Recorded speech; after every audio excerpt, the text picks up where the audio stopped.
Thank you so much. You're lucky. You got rhythm. And rhythm is a basic tool for us. We can use rhythm to structure and understand the temporal dimensions of human life. We also know that brain activity is periodic, and thus, in one sense, rhythmic in nature. Despite this, there is no coherent and interdisciplinary understanding of what rhythm actually is and what it means to us. And this is what we're going to study in our new Center of Excellence called RITMO.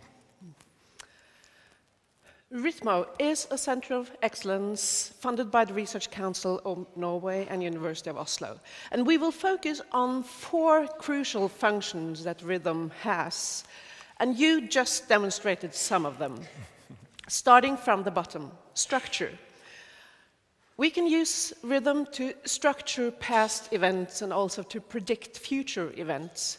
And we can also use rhythm to discern variation to an underlying pattern. A second thing is that of interaction, and that is interaction between people, or interaction between people and different types of systems, external systems, or a machine. We also know that some rhythms are pleasurable. Some rhythms also invite participation in the form of, for example, body motion or dance, while others do not. Why is this? And what is the function of this pleasure in relation to some of the other crucial functions that rhythm has? And finally, we want to understand more about time and how the temporal development of these things shape the way we perceive the world around us. And we're not only talking about the perceptual now, what's going on right now, but also what happened in the past and what's going to happen in the future. That is prediction.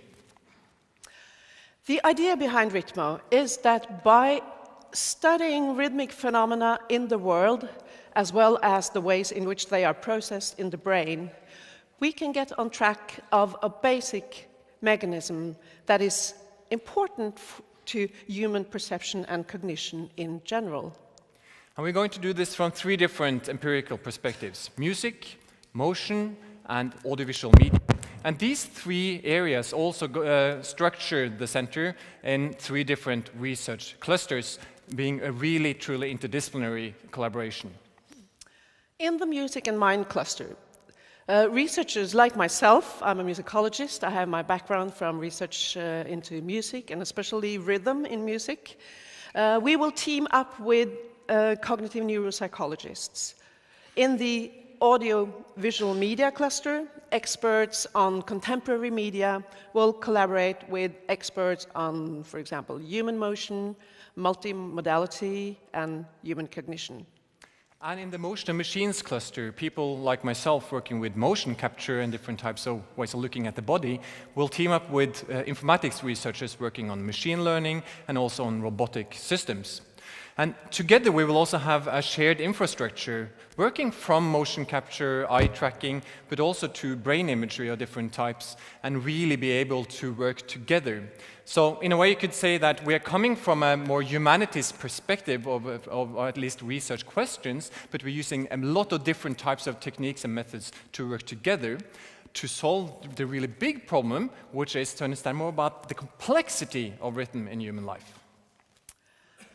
The hypothesis underlying all RITMO research is that our ability to hear, to see, to perform rhythm points to a basic cognitive mechanism that is in itself rhythmic in nature.